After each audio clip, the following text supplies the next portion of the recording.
నమస్తే అన్న, అందరికీ నమస్కారం. అమెరికా, ఇరాన్ దేశాలు మనం చూసుకుంటే సీజ్ ఫైర్ కాల్పుల విరమణకైతే అంగీకరించిన విషయం అందరికీ తెలిసిందే.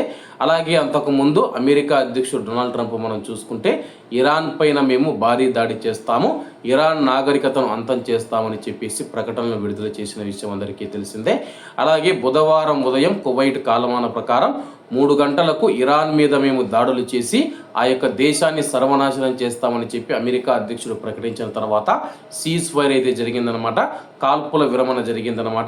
అలాగే దీనిపైన ఇరాన్ ప్రజలైతే సంబరాలు చేసుకుంటూ ఉన్నారు. వివరాల్లోకి వెళితే అమెరికా పైన తాము విజయం సాధించామని ఇరాన్ ప్రజలు సంబరాలు చేసుకుంటూ ఉన్నారు.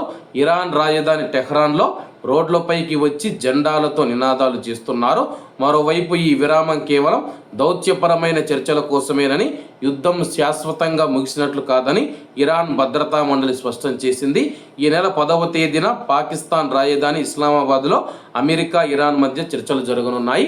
ఆ చర్చలు జరిగిన తర్వాత యుద్ధం పైన పూర్తి క్లారిటీ వచ్చే అవకాశం ఉందన్నమాట. ఇరాన్ మనం చూసుకుంటే 10 పాయింట్ల షరతులతో కూడిన ఒక ఒప్పందాన్ని, ఒక ప్రతిపాదన అయితే చేయడం జరిగింది. అమెరికా చూసుకుంటే 15 పాయింట్లతో కూడిన ఒక ప్రతిపాదన చేయడం జరిగింది. ఇరాన్ 10 పాయింట్లు, అమెరికా యొక్క 15 పాయింట్ల మీద కూర్చొని సమావేశం నిర్వహించి ఇరు దేశాల ప్రతినిధులు, ఇరు దేశాల నేతలు అయితే చర్చించనున్నారు. ఆ యొక్క చర్చలు సఫలమైతే కానీ యుద్ధం శాశ్వతంగా ముగిసినట్లే అన్నమాట. ఆ యొక్క యుద్ధం శాశ్వతంగా ముగియాలని చెప్పి మనమందరం ఆ యొక్క భగవంతుని ప్రార్థిద్దాం. కాబట్టి అందరూ బాగుండాలి, ఎందులో మనం ఉండాలి. అందరికీ నమస్తే అన్న, జై హింద్.